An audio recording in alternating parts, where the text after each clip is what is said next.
Ассалаумағалейкум, Жаңарған өңір газетінің сүйікті оқырмандары.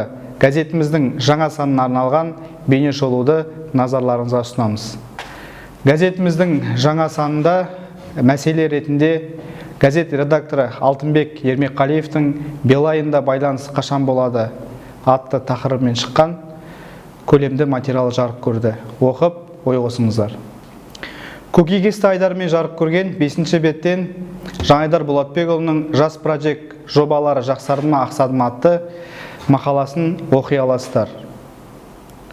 3-ші беттен газет тілшісі Ақсәуле Хамзинаның жерлесіміз спортшы қазіргі таңда бапкер Тарас Қуанғалиевтен алған сұхбатын оқып таныса аласыздар.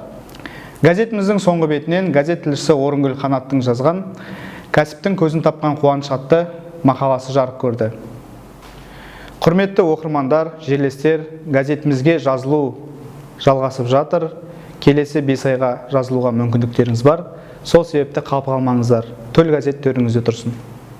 Жаңалықпен жарақтанып, ақпаратпен қанаттанып жүргіңіз келсе, ел ішіндегі ерекше оқиғаларды елден бұрын білгіңіз келсе, Жаңарған өңір газетімен бірге болыңыздар.